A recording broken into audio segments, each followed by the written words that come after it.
දැන් සබාදහම තියෙනවා පුදුම දෙයක් සබාදහම තියෙනවා. දැන් ඔබ එහෙම බැඳීමක් හදාගෙන ඒක දිගට පවතී ඒක තුල තිබ්බ සතුටත් දිගට පවතී කියලා හිතපු ගමන් සබාදහම ඒ සම්බන්ධතාවය කැඩෙන විදිහට පරිසරයක් නිර්මාණය කරනවා. පරිසරයක් නිර්මාණය කළා ඔබට පෙන්නනවා ඔබ අසරණ කෙනෙක් බව. ඔබ හිතන් හිටියට මේ සම්බන්ධතාවය ඔබට ඒ විදිහටම ඒ සතුට හැමදාම තියෙන්නේ නැති බවක්. ඒක දිගට පවත්වන්න කියලා හිතපු ගමන් මොනවා හරි වෙලා ඒක දෙපැත්තට කරනවා. ඒක බිඳිනවා. ඇත්තටම මේ බිඳීම තමයි ඔබට සබාදහම දක්වන ආදරය. සබාදහම ඔබට දක්වන ආදරය, කරුණාව, මෛත්‍රිය තමයි ඔබේ සම්බන්ධතා විනාශ කරලා පෙන්නනවා. එතකොට අපිට අර අසරණකම ආයේ ජීවිතේ දැනෙනවා. ඒ අසරණ බව හිතට තේරෙන්න ගන්නවා. ඊට පස්සේ අපි ශරීරය පිළිබඳ, ජීවිතය පිළිබඳ නොයෙක් විදිහේ ප්‍රාර්ථනා, බලාපොරොත්තු, අපේක්ෂා තියාගෙන ඉන්නවා. ඒවත් අපිට තේරෙනවා කොච්චර උත්සාහ කළත් ඒක අපිට ඕන විදිහට පවත්ව ගන්න බෑ කියලා. ආයෙතර අපිට අසරණ බව දැනෙන්න ගන්නවා. ජීවිතේ මම කොච්චර මේ ලෙඩේ හදා ගන්න නැතුව ඉන්නවා කිව්වත් මේ අසනීපෙන් තොරව ඉන්නවා කියලා ඒත් අපිට කිසි දෙයක් එහෙම අපිට ඕන විදිහට පවත්ව ගන්න බෑ. එතකොට මා කියන්නේ මානවයාට ආයතර මනුස්සයට අර අසරණ බවම එනවා. ඒ වගේම මනුස්සයා සබාදහම තුලින් එක එක දේවල් බලාපොරොත්තු වෙනවා. ඒ සබාදහම කොයි වෙලාවකවත් අපිට අවනත වෙන්නේ නැහැ. සබාදහම එයාට ඕන ලාවට වහිනවා. එයාට ඕන ලාවට පායනවා. දැන් එයාට ඕන ලාවට වහිනවා, එයාට ඕන ලාවට පායනවා. එතකොට අපිට තියෙන එහෙනම් ඒකවත් මට පාලනය කරන්න බෑ. මේ විදිහට මුළු ජීවිතේ පුරාම දිහා බලාගෙන යද්දී අපිට තේරෙනවා එකම අසරණ බවක් තනි ස්වභාවයක් ජීවිතේ තියෙනවා.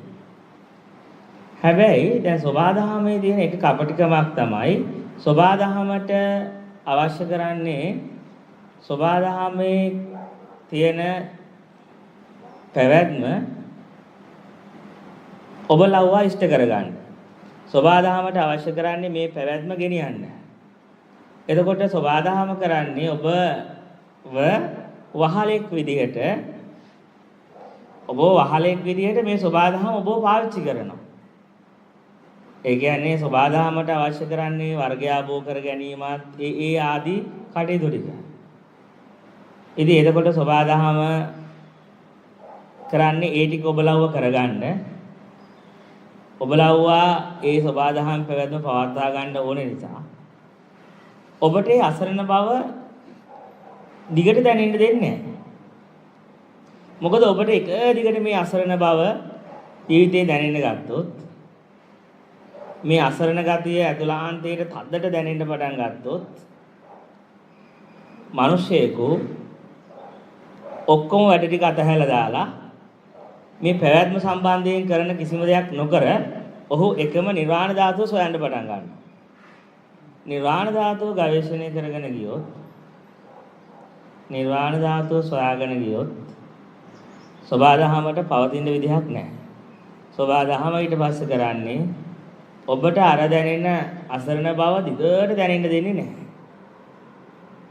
දිගට ඒ තනිකම අසරණ බව දැනෙන්න දෙන්නේ නැතුව ඒකට වයසට සාපේක්ෂකව ආදේශක සකස් කරනවා. ඒ ආදේශක ලබලා දෙන්නේ එයාගේ වයසට සාපේක්ෂකව. දැන් පුංචි ළමෙක් තමන්ගේ අසරණකම වහගන්නේ දෙමාපියොත් එක්ක ජීවත් වෙලා. එයාගේ අසරණකම එයාගේ තනිකම, එයාගේ අසරණකම ළමෙක් වහගන්නේ එයාගේ දෙමාපියන්ට එක්ක එකතු වෙලා. එතකොට ඒ පුංචි ළමයට කාලයේ විසින් එයාගේ අසරණකම වහගන්න දෙන ආදේශකේ තමයි දෙමාපියෝ කියන්නේ. හැබැයි කාලයක් යද්දී දෙමාපියොත් වයසට යනවා. දෙමාපියොත් ලෙඩ වෙනවා. ඒ අර තිබ්බ ඒ බන්ධනයේ දිගට පවතින ඒකත් එක පැත්තකින් ඒකාකාරී ගතියක් දැනෙනවා. එතකොට ආයෙත් අර තනිකම පාළුව අසරණකම ජීවිතේට ආයෙ ගලාගෙන එනවා. ගලාගෙන ආවට පස්සේ සබාදහම ඒක තුල ඉන්න දෙන්නේ නැහැ. ඒකට ඒ වයසට සාපේක්ෂව තව ආදේශකයක් අසරණකම වහන්න නිර්මාණය කරනවා. ඒ ආදේශයකට තමයි අපි කියන්නේ ස්වාමියා සහ බිරිඳ කියලා. නැත්තම් ඒ boyfriend girlfriend. ඒ කියන්නේ ඒ වගේ ආදේශකයක් නිර්මාණය කරලා ජීවිතය තුල අර අසරණකම ආයෙ වහනවා.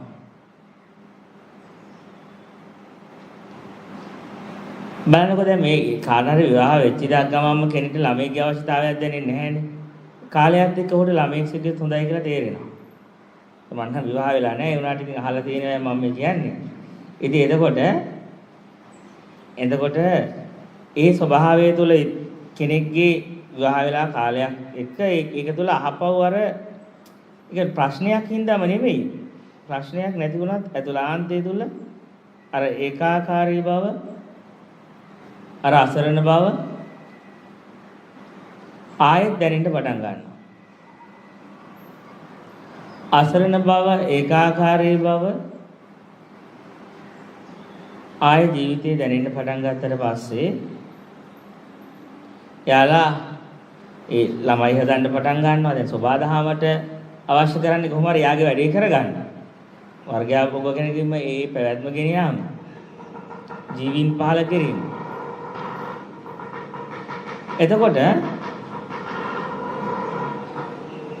දැන් සබාදහම අර ඔබේ අසරණකම වහන්න ඒ ජීවිතය ඇතුළේ දැනෙන තනිකම පාළුව වහන්න ආදේශකයක් හැටියට අපි ඒ කාලයේදී යොදාගන්නේ ළමයි කියන්නේ.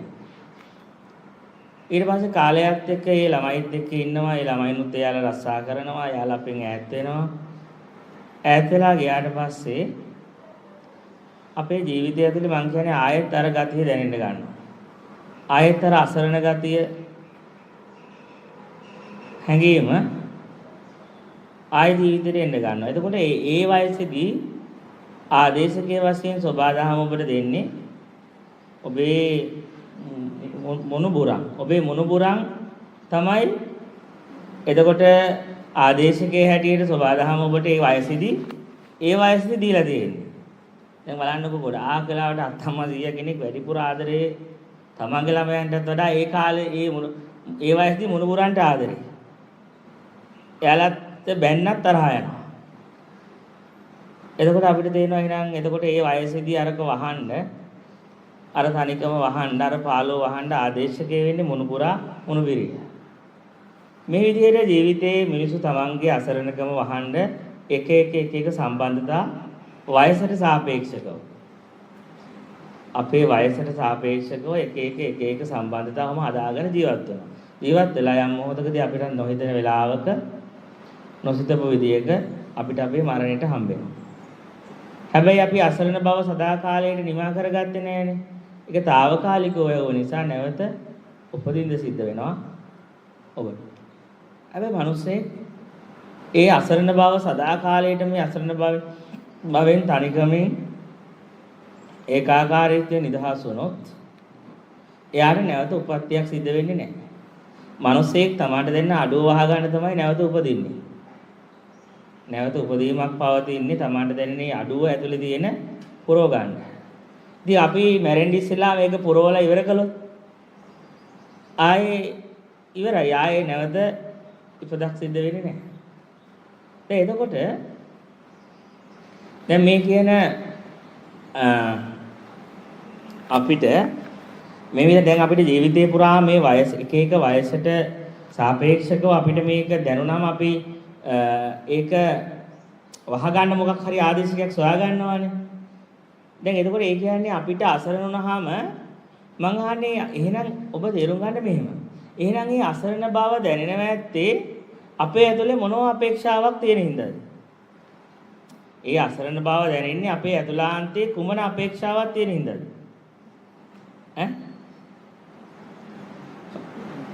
දෙවැන්නේක් පිළිබඳව අපේක්ෂාවක් තියෙන නිසා නේද දැනෙන්නේ. තවම ඇතුළාන්තයේ තුල දෙවන්නේක් පිළිබඳව අපේක්ෂාවක් තියෙනවා. දෙවන්නේක් පිළිබඳ අපේක්ෂාව තියෙනකම් අපිට පාළුව තනිකම ඒ වයසට සාපේක්ෂව දැනෙනවා. ඉතින් මම දෙවන්නේක් පිළිබඳ බලාපොරොත්තු ජීවිතෙන් අත්හැරලා දැම්මොත් ඒ වයසේදී දෙවන්න පිළිබඳ අදහස බලාපොරොත්තු අතහැරලා දානවා. ඉතින් අතහැරලා දැම්මම පස්සේ ඉවරයි. අනේකට තමයි මම කියන්නේ ස්වෛරී වෙනවා කියලා. ඒ කියන්නේ ස්වෛරී වෙන්න කියලා බුද්ධ ආගම තුල කියන්නේ ස්වෛරී භාවයටපත් වෙන්න. හොදකලාවටපත් වෙන්න. අර ඒකෝචරේ කග්ග වෙන විසාන කප්පු හරියට තනි අඟක් තියෙන කඟ වේනෙක් වගේ. තනි අඟක් ඇති කඟ වේනෙක් වගේ හොදකලාව වෙන්න කියලා කියනවා. එතන මා කියන්නේ භෞතිකව හොදකලා වීමක් නෙවෙයි. මානසික හොදකලාවක් පිළිබඳ මේ කතා කරන්නේ. භෞතිකව ඔබ මිනිස්සු 1000ක් එක්ක හිටියත් කෝටියක් ඉන්න තැනක හිටියත් ප්‍රශ්නයක් නෑ. හැබැයි මනසින් දෙවන්නේක් පිළිබඳ අදහසින් නැතුව සිටින්න. දෙවන්නේක් පිළිබඳ අදහස නැතුව ඉන්න ඕනම කෙනෙක් මිනිස්සු කෝටියක් එක්ක හිටියත් එයා ඉන්නේ උත්තරීතර හොදකලාවක් තුළ. එයාගේ සිත උත්තරීතර සුදකලාවකට පත්වලා. ඒ කියන්නේ එයාට අරමුණක් පිළිබඳ අදහසක් නැහැ. ඔබ දෙවන්නේක් කියලා කියන්නේ සිත ගන්න අරමුණක් විතරයි. ඔබ දෙවන්නේ පිළිබඳ අරමුණක් පිළිබඳ ඔබට අදහසක් නැහැ කියන්නේ ඔබ සිටින නිර්වාණ ධාතුව තුළ. මොකද අරමුණක් නැතුව දෙවන්නේක් නැතුව තනියෙක් කෙනෙක් පවතින්න බෑ. දෙවන්න නිසයි මම පවතින්නේ. මම නිසයි දෙවන්නේගේ අවශ්‍යතාවය තියෙන්නේ. දෙවන්නේගේ අවශ්‍යතාවය නැති වුණ තැන මට පවතින්නද බෑ. ඒක තමයි උත්තරීතර හුදකලාව. ඒක තමයි ස්වෛරී භාවය. ඒක තමයි බුදු පසේ බුදු මහරහතන් වහන්සේලා වැඩ ඉන්න බුදු පසේ බුදු මහරහතන් වහන්සේලා වැඩ ඉන්න ස්වභාවය. දෙවන්නේක් පිළිබඳ කිසිම අදහසක් නැතුව බලන්නකො ඔබ දෙවන්නේ ජීවිතේ දෙවන්නේගේ සෙනෙහසක් ආදරයක් පිළිබඳ අපේක්ෂාවක් නැතුනොත් කොච්චර හිත හයියද? කොච්චර හිත නිදහස්ද?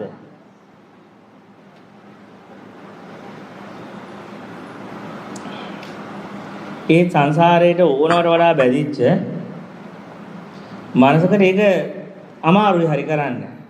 මොකද සංසාරයට බැඳිච්ච කෙනාගේ සිත ගොඩාක් ජීවිත ආශාව පිරීලා තියෙන්නේ.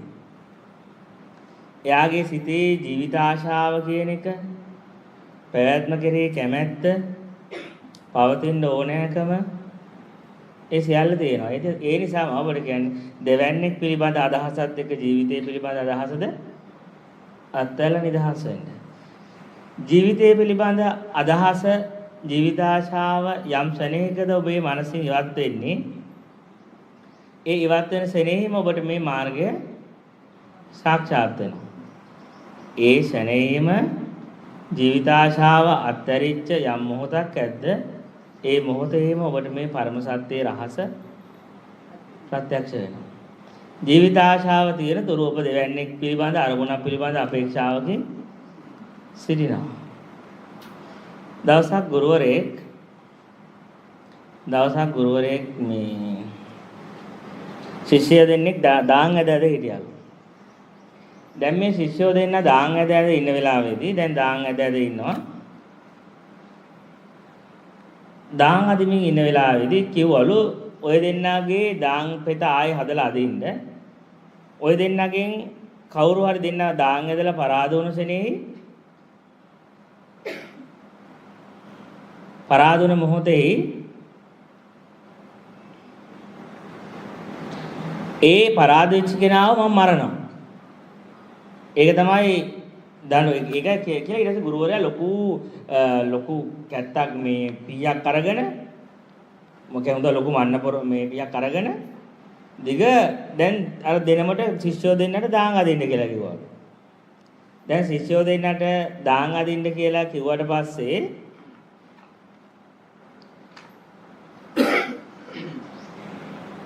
ඒ ශිෂ්‍යෝ දෙන්න දැන් දාන් අදි දැන් දාන් පෙත අදිනවා. දැන් දන්නවා පරාද වෙච්ච කෙනා මේ යන බව. දැන් මොන අන්තිම ඉත්තු දෙන්න අදින තැනට ආවා. දැන් දැනගත්තා එක යාළුවෙක් දැන් මම මේ පැත්තට ඇද්ද ගමන් මගේ යාළුවා පරාදයි. යාළුවා මැරෙනවා දාම් බෝඩ් එකේ. මාළුවගේ මරණය සිද්ධ වෙනවා. අනිත් පැත්තේ යාළුවා කල්පනා කළා අනිවාර්යෙන් දැන් මගේ මේ යාළුවා දාන් ඉත්ත මේ පැත්තට ඇද්ද ගමම මම මේ ගේම් එක පරාදයි. මම මේ ගේම් එක ෆේල්. පරාදයි කියලා දැනගත්තට පස්සේ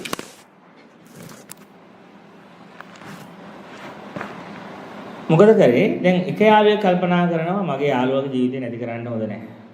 මං උන්වහන්සේගේ ජීවිතේ ජීවත් කරවන්න ඕන කියලා එකපාරට තමන්ගේ ජීවිතය පිළිබඳ ආශාව අත්හැරලා අදිනවා පරාදෙන පැත්තට. හැබැයි අනිත් පැත්තේ යාළුවා දාන් ඉත්ත අනිවාර්යෙන් මෙයා මේ පැත්තට අදී කියලා හිතලා ජීවිත ආශාව අත්හැරියා.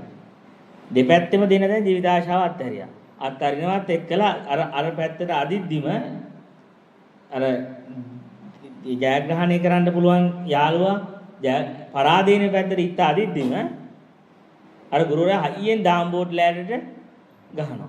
ගහුවා දාම්බෝට් ලෑල්ල විසිරලා යනවා. ඒ ශරණෙහි මේ දෙන්නම අරහත්ත්වයට පත් වෙනවා.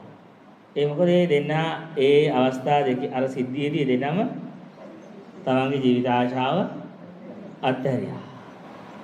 ඒක ගුරුවරයා එක ට්‍රික්ස් එකක් කරේ දෙන්නට ජීවිත ආශාව අත්හැරුණා.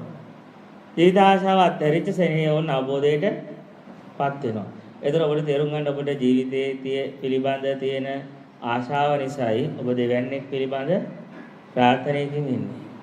මා කියන්නේ ජීවිතයේ ආශාව අත්හරින්න. හැබැයි ජීවිත ආශාව අත්හරින්න බලන්න එක ශිෂ්‍යෙක් ඉදාගත් උපක්‍රමේ පරාර්ථය තුල යෙදුණා. එතකොට මේ කියන නිර්වාණ මාර්ගයේ එක රහසක් තියෙනවා. ඒ රහස තමයි මේ දැන් අපිට හැම වෙලේම අහලා තියෙන්නේ දැන් මේ විමුක්ති මාර්ගය ගැන අහද්දී මුලින්ම මේ දාණයෙන්නේ පටන් ගන්නෙ පරාර්ථයෙන්නේ මේක අවසාන කරන end point එක අවසාන කරන තැන තියෙන්නේ පරාර්ථයම තමයි කෙනෙක් ආත්මාර්ථය ඉෂ්ට වෙන හැදිලා හදලා තියෙන්නේ. ඒක බොහෝ දෙනෙක් ලෝකේ දන්නේ නැහැ.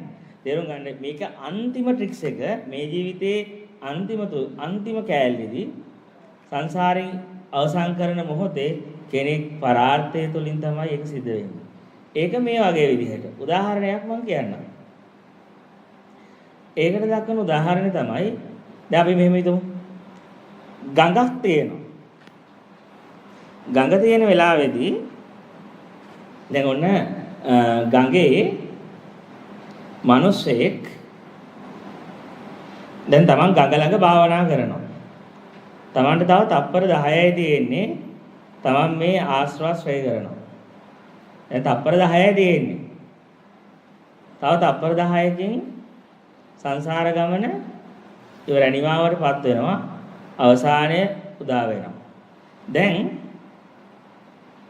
මිනිස්සෙක් ගඟේ ගහගෙන යනවා. දැන් අර මිනිස්සයා ගඟේ ගහගෙන යනවා. මේ පැත්තෙන් තමාන්ට තප්පර 10කින් සංසාර ගමන නිමාවටපත් කරන්න පුළුවන්. දැන් මං අහන්නේ එයා ඇත්තටම මේ වෙලාවේදී කර යුත්තේ එයා මේ භයංකාර සංසාරයෙන් ගැලවෙන එකද නැත්නම් අර මිනිස්සයා ගොඩ ගන්න යන එකද? ඇත්තටම මොකක් කළොත් උතන හරියද? ඇත්තටම එයා මේ භයංකාර රුදුරු සසරෙන් ගැලවෙනවද නැත්නම් අර මිනිස්සයාව අර මිනිස්සයා ගොඩ ගන්න ගියොත් එයාට නිර්වාණ ධාතුව අහිමි වෙනවා. අර මිනිස්සයා ගොඩ ගන්න පැන්නොත් මේ ලැබිච්ච chance එක නැති වෙලා යනවා. මං අහන්නේ දැන් ඇත්තටම මේ වගේ සිද්ධියකදී මේ මිනිස්සයා ඥානවන්තයෙක් නම් මොකද ඇත්තටම කරන්නේ හරියට? ඈ? මොකක් කරන්නද ඕන ඔයාලට ඉතින්? ගොඩ යනවා. හරි තමන්ගේ වැඩේ කරගත්තද මෙහෙම විදිහට ගුරුවරයා ඇවිල්ලා කියනවා දැන් තමන්ගේ වැඩේ කරගන්න යනවනේ. ගුරුවරයා ගිහිල්ලා උඩ කියනවා ඔබ මේ තමන්ගේ වැඩේ කරගන්න එපා මේ ගිහිල්ලා ආන් අර මිනිස්සයා ගොඩ ගන්න.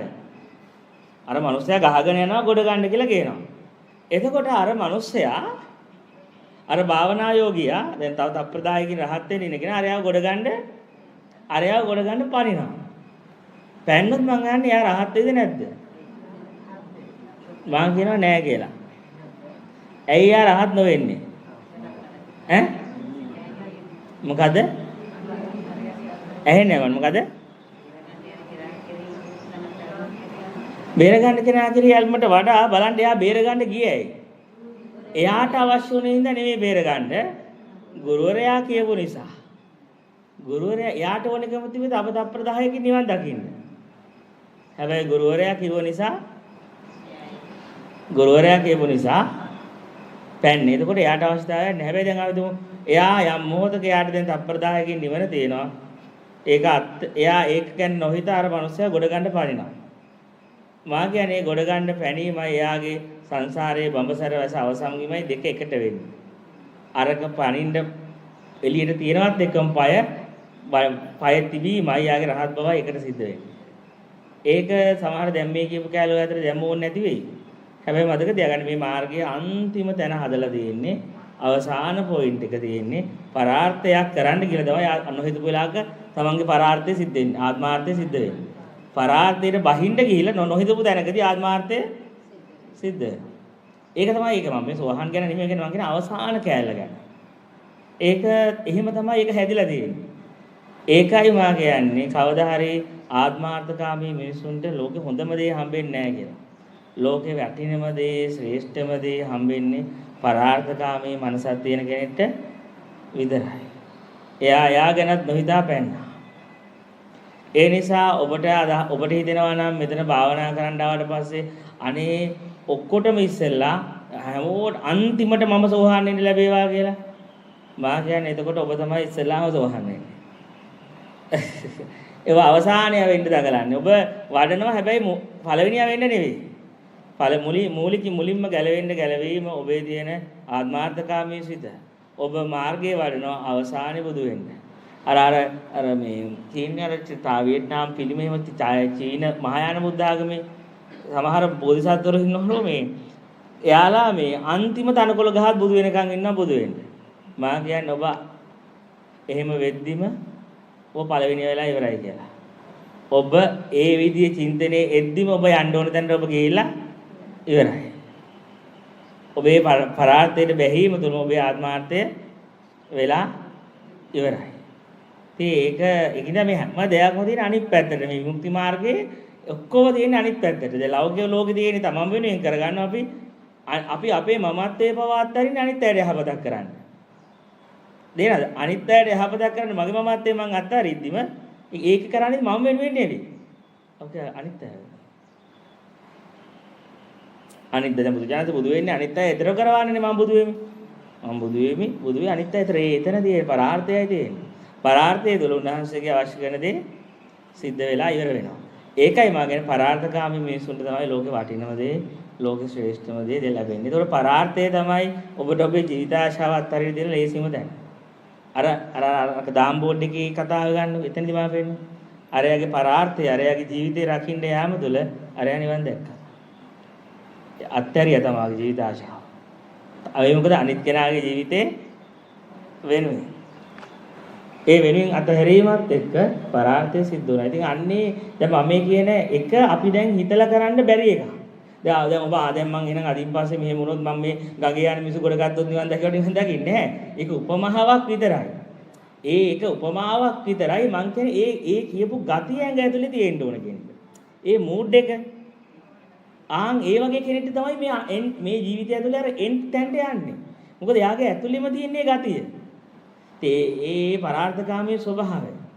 එයාගේ ඇඟ ඇතුලේ ලේවල දුවන්නේ ඒ ස්වභාවය. අන්න ඒක නිසා තමයි ඒ වගේ කෙනෙක් මේ ලෝකෙ ඉපදුනොත් ඒ ගතියත් එක්ක එයාලට අර ස්පිරිචුවල් කියන එක දැනෙනවා. මේ ආධ්‍යාත්මිකත්වයේ කියන එක. එයාගේ ඇඟේ තියෙනවා ඒක. ඒ ආදරය කියන එක, ලව් කියන එක, අන්නේ ආදරය කියන මනස තිබ්බොත් විතරයි කෙනෙක්ව මේ කෙනෙක්ගේ මමත්වයේ දිය වෙලා යන්නේ. මොකද ජීවිත ආශාව දිය වෙන්නේ මමත්වයේ දිය කරන්න පුළුවන් පහසුම එළඹුම තමයි ඒ පරාර්ථකාමී මනස. ඒ ස්වභාවය. ඒ ස්වභාවයට අරක ඕම අර ඇතුලේ තියෙන ආත්මාර්ථකාමීත්වයේ සම්පූර්ණ පුද්ගල දෘෂ්ටිය සියල්ල ඒවා දිය වෙලා විනාශ වෙලා යන පටන් ගන්නවා. හරි දැන් අපි හිතමු මේ විදිහට කෙනෙක් මේ සත්‍ය සොයාගෙන යන ගමනේදී එයා දෙවන්නේක් පිළිබඳ අදහසක් අත්හැරලා දානවා. දෙවැනි පිළිබඳ අදහස අත්හැරලා දානවා. ඒ වගේම එයා අනිත් පැත්තට දැන් එයා වෙනුවෙන් දැන් දෙයක් කරන්න දෙයක් නැහැනේ. එයා පුළුවන් තරම් දැන් අපි කියමු දැන් එයා දෙවැනි පිළිබඳ යන අපේක්ෂාවකුත් නැහැ, ප්‍රාර්ථනාවකුත් නැහැ. එයා ජීවිත ආශාව දත්තරිනවා. එයා අනිත් පැත්තට දැන් එයා මම වෙනුවෙන් කරගන්න දෙයක් නැහැ නේ යාට. එයාට දැන් මේ මාර්ගේ වඩන්න අපේ ඇතුළාන්තේ හිස් වෙන්න ගන්නවා. මොකද ඇයි අපිට අපි වෙනුවෙන් කරන්න කියලා දෙයක් කරන්න ඕනට වඩා යන්නේ නැහැ. නේද අපි මුළු ජීවිත කාලෙම දිවේ Taman තත්ත්වයකටපත් වෙන්න Taman දෙයක් කරගන්නනේ. දැන් මට දෙයක් කරගන්න ඕනේ කියන එක අත්හැරලා දැන් මට පස්සේ ඇතුළාන්තය තුළ යම් ස්පේස් එකක් හිස් බවක් අවකාශමය ස්වභාවයක් ඇති වෙනවා. ආන්ගේ හිස් බව මා කියන්නේ පරාර්ථය තුලින් පුරවන්න කියලා. මම වෙනුවෙන් දැන් කරන්න දෙයක් නැතුණාම ඇති වෙන හිඩස පරාර්ථ චර්යාවට යොදන්න. පරාර්ථ චර්යාව ඇතුළේදී තමාගේ ඉතුරු කෑල්ල අර ගෙවෙන්න ඕනේ තියෙන අර අන්තිම පොයින්ට් එකට යන්න අවශ්‍ය කරන ಗುಣ ටික වැඩෙනවා. දැන් මුලින්ම අපි තමම වෙනුවෙන් කරන්න තමයි එන්නේ. ඇවිල්ලා මේ සිත මැදේට අරගත්තාට පස්සේ සිත ශූන්‍ය වුණාට පස්සේ ආය අපිට අපි වෙනුවෙන් කරන්න දෙයක් එහෙම නැහැ. ඒ අපි වෙනුවෙන් කරන්න දෙයක් නැති වුණාට එයා නිකන් ඉන්න හොඳ නැහැ. එයා ඒ ඉතුරු ටික එයා පරාර්ථය වෙනුවෙන් යොමු වෙන්න ඕනේ. එතකොට තමයි යාගේ ඉතුරු ගෙලා තියෙන සසරේ කොටස් ටික යමක් තියෙනවා නම් ඉතුරු වෙලා තව ගෙවෙන්න ඉතුරු කොටස ගෙවෙන්න පටන් ගන්නවා. එහෙම නැත්නම් එයා වෙනුවෙන් කරගත්ත ඇති කියලා නතරුනොත් එයා ආත්මාර්ථකාමී සිතක් තියෙන යාගේ. ඒත් අපි ආත්මාර්ථකාමී කෙනෙක්ට මේක අවසන් කරන්න බෑ. ඒ නිසා අපි පරාර්ථකාමී වෙනවා. එතකොට දැන් ඔන්න ඔය ටික හැදුනාට පස්සේ දැන් අනිත් එක තමයි මේ මාර්ගය තුල ගමන් කරද්දී මේ ධර්මය මේ සංසාර විමුක්තිය කියන එක නිර්වාණ ධාතුව කියන එක ඔබ හැම වෙලෙම තේරුම් ගන්න ඒක අහඹුවක්.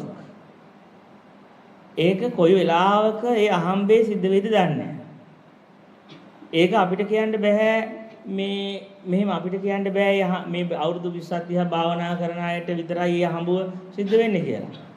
සමහර කෙනෙක් ඉන්න පුළුවන් පාරායිනේ එළවලු විකුණ ළමෙක් වඩාගෙන ඉන්න පුළුවන්. එයා නොහිතන වෙලාවක අහඹුව සිද්ධ වෙන්න පුළුවන්. හැබැයි අහඹ කියන්නේ ඒක නිකන් මුකුත් මාර්ගේ වඩපු නැති කෙනෙක්ට වෙනවා කියන එක නෙමෙයි. ඒක සංසාරිකව හරි වඩලා තියෙන්න ඕනේ. ඒ මාර්ගයට කැපවීම කරලා තියෙන්න ඕනේ. මහන්සි වෙලා තියෙන්න ඕනේ. හැබැයි ඒ සාක්ෂාත් වීම කියන එක අහඹුවක්. කියන්නේ දැන් මාර්ගය අපි වැඩි පමණින්ම අපිට සාක්ෂාත් වෙයි කියලා කියන්නේ බෑ. ඒ සාක්ෂාත් වීම ජීවිතේක අහඹයක්. ඒක ජීවිතය තුළ නොහිතන වෙලාවක නොහිතපු විදිහට සිද්ධ වෙන්න පුළුවන්. ඒ නිසා මා කියන්නේ ඒ අහඹුවට අපි සූදානම් වෙලා ඉන්න එක තමයි කරන්න අවශ්‍ය කරන්නේ. ඒ අහඹුවට සූදානම් වෙලා ඉන්නවා කියලා කියන්නේ අහඹුවට ලෑස්තිලා ඉන්නවා කියන්නේ දැන් සමහරට ඔබට මේ දේශනාව ඇති අහඹුව සිද්ධ වෙන්න. මේ කියන දේශනාවම ඇති සමහර විට මොකද අපිට ගැලවීමට අවශ්‍ය කරන්නේ ගැලවෙන්න හදන කෙනෙක්ට ගැලවෙන්න ඕන වෙන්නේ එක වචනයක් විතරයි. කියන්නේ එක වචනයයි එකයි ඕනේ. වචනේ ඇහිච්ච ගමන් එයා නිදහස් වෙනවා. සමහරට ඔය ඒ වචනේ අහන්න සමහරට ආත්ම 100 ගාණක් උපදින්න පුළුවන්. ආත්ම 100 ගාණක් මෙරි ඉපදි මේ දුක ගෙවන්න පුළුවන් මේ වචනේ ඇහෙන්නේ නැතුව. සමහරට ඒ වචනේ මිස් වෙලා. වචනේ ඇහෙන්නේ නැතුව සමහරට ආත්ම විදිහට ගාණක් කෙවි යන්න පුළුවන්. ඒ නිසා මම ඔබට කියන්නේ ඔබ යම් ආකාරයක මේ දේශනාව බව අහද්දී මේකේ එක වචනයක්වත් මිස් කරන්න එපා. සමහරට ඊළඟ මොහොතේ ඔබට අවශ්‍ය කරන වචනේ ඇති. ඔබේ ගැටේ ගැලවෙන්න ඔබ හිර වෙලා ඉන්න දෘෂ්ටිය ගෙවිලා යන්න ගැටේ ගැලවිලා යන්න අවශ්‍ය කරන වචනේ ඊළඟ මොහොතේ පිට වෙයිද දන්නේ නැහැ. ඒ නිසා මම කියන්නේ ඒක ලෑස්ති වෙලා ඉන්න. ලෑස්ති වෙලා ඉන්නවා කියලා කියන්නේ ඒක හරියට මේ වගේ දැන් අර ඔය ටිකට් මැච් ගහන දෙක දෙන ටිකට් ගහද්දී අර බෝලේ අල්ලන්න ඉන්නේ කැච් එක අල්ලන්න. බෝලේ අල්ලන්න ඉන්න කෙනෙක් වගේ මං කියන්නේ අර කැච් එකක් අල්ලන්න ඉන්න මිනිහෙක් වගේ ඒ ක්‍රීඩකයෙක් වගේ දැන් එයා හිතන්නකෝ එයා මේ ගහන්නත් ඉස්සරහ දෙක අල්ලන් හිටියට වැඩකුත් නැහැ. හැබැයි ඉතින් බෝලේ ඔළුවෙන් උඩින් ගියාට පස්සේ අත් දෙක උස්සුවා වැඩන්නේ හරියට මේ බෝලේ එන වෙලාවේදී අත යවන්න ඕනේ. ඒ බෝලේ එන වෙලාවේදී අත යවෙන්න දක්ෂකෙක් වෙන්න ඕනේ. නැතුව බෝලේ එන්නේ ඉස්සෙල්ලා අල්ලගෙන අද්දි උසන් හිටියත් වැඩකුත් නැහැ. බෝලේ ගියාට පස්සේ උස්සලා වැඩකුත් නැහැ. ආන් ඒ වගේ තමයි මා කියන්නේ වචන අල්ලන්න. වචන කැච් කරන්න.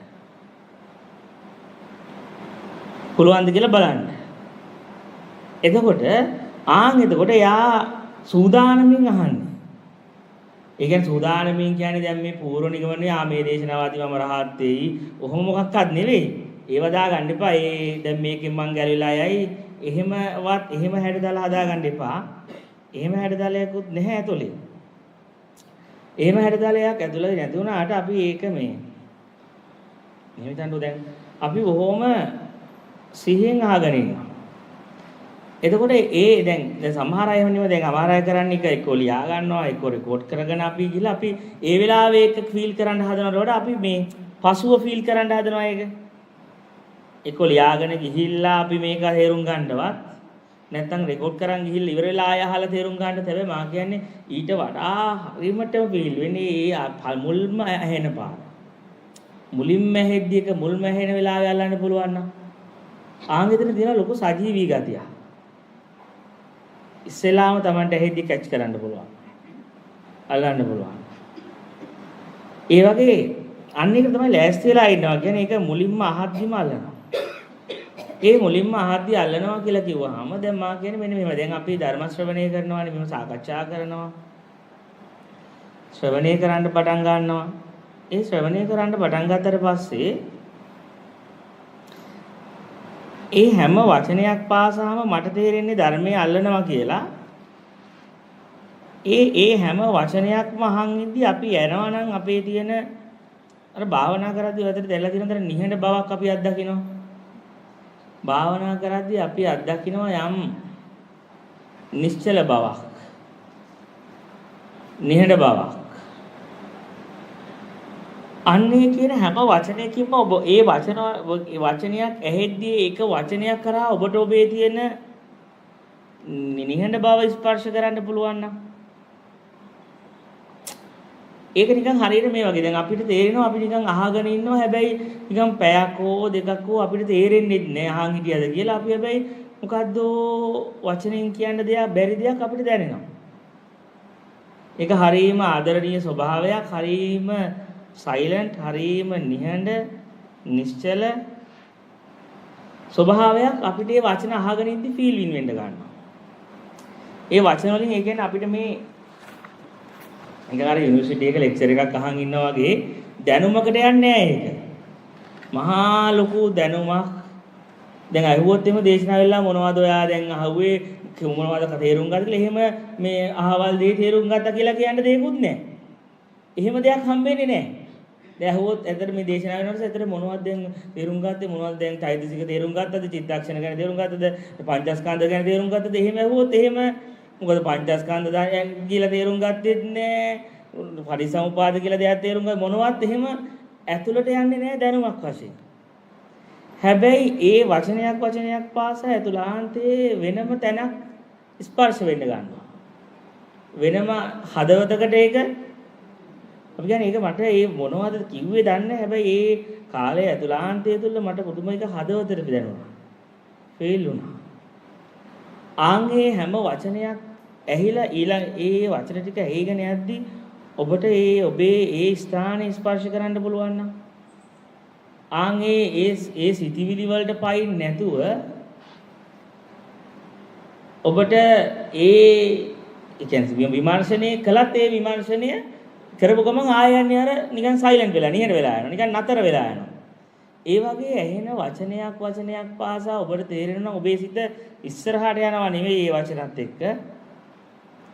ඒ වචනත් එක්ක තව තර්කයකට යනවා නෙවෙයි.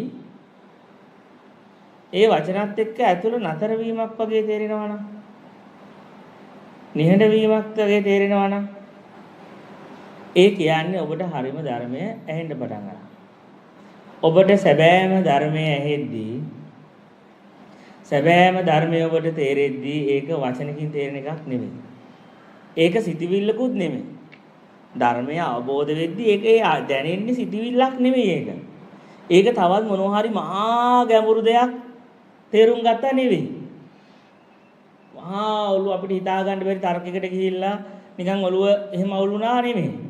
ඒ හරියට මේ නිර්වාණ මාර්ගයේ ඇහෙන්න සිත හේම වචනෙන් කියන්න බැරිව ඒක නිකන් එකම ශූන්‍යතාවයකටපත් වෙනවා.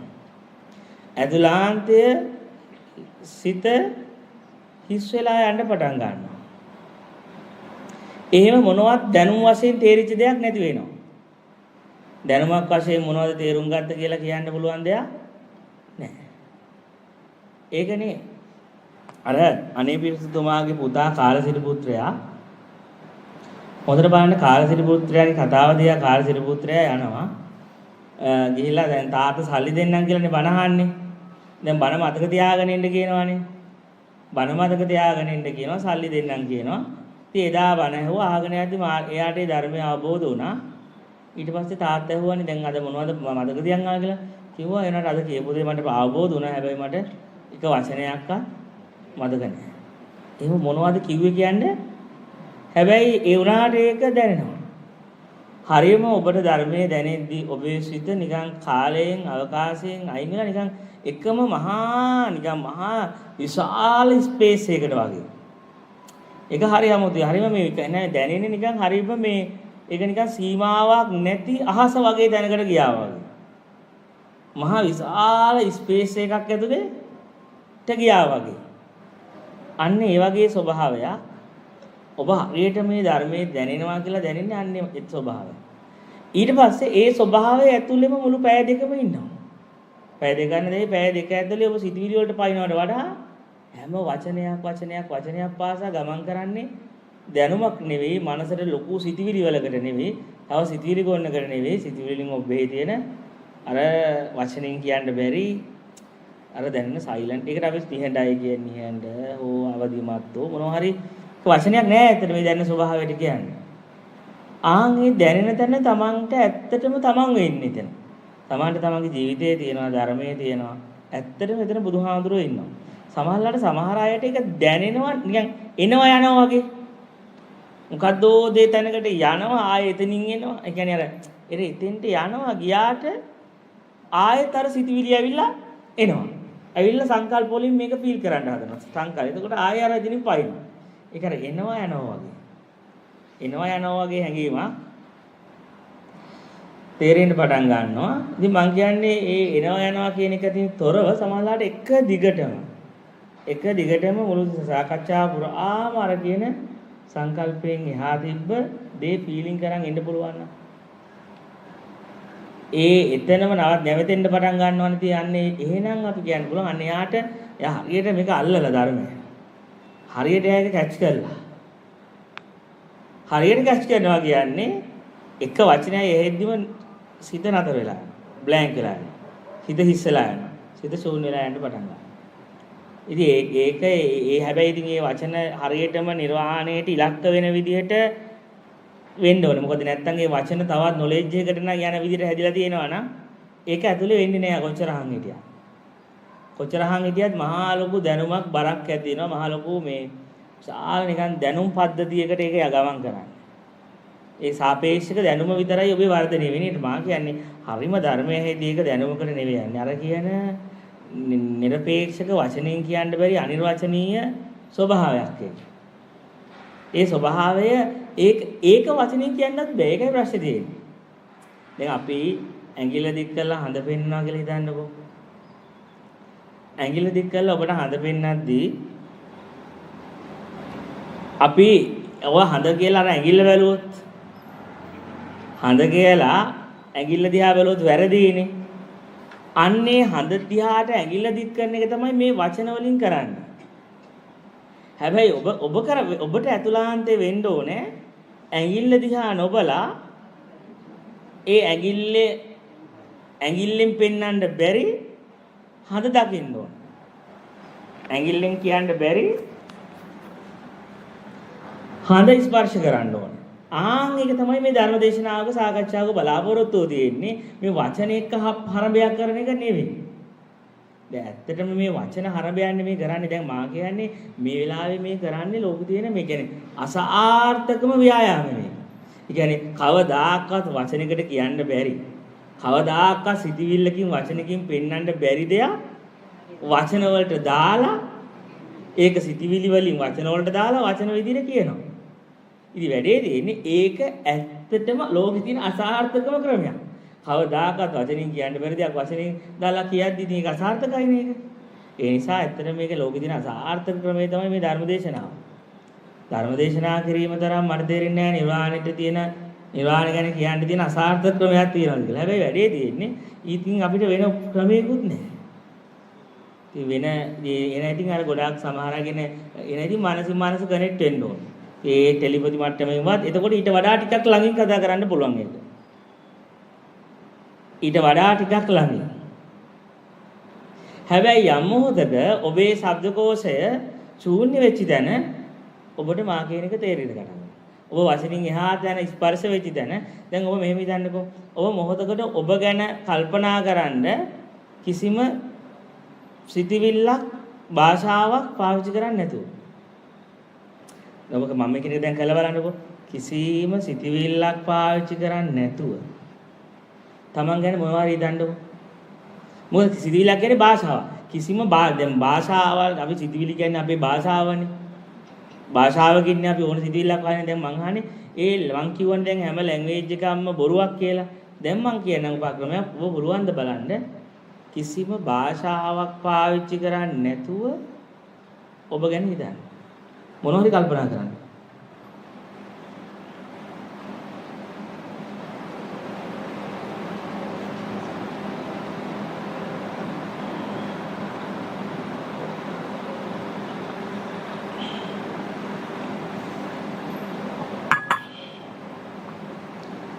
කොහොමද දැන්නේ භාෂාවක් පාවිච්චි නොකර ඔබ ගැන හිතන්නේ? කියන්න. හැබැයි සිංහල පාවිච්චි කරන්න එපා, ඉංග්‍රීසියෙන් හිතන්නත් එපා, සිංහලෙන් හිතන්න එපා, වෙන භාෂාවක් හිතන්නත් එපා. භාෂාවක් නැතුව මොනවා හරි කල්පනා කරන්න දැන් තමන් ගැන. මොනවා හරි හිතන්න.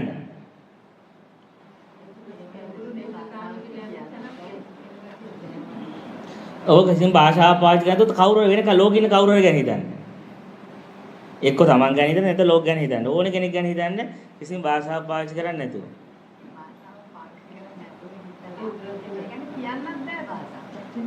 බලන්න හිතන්න පුළුවන්ද කියලා. භාෂාව පාවිච්චි නොකර හිතන්නකො. හිතුවේ කොහොමද කියන්නේ භාෂාවක් නැතුව? ඈ?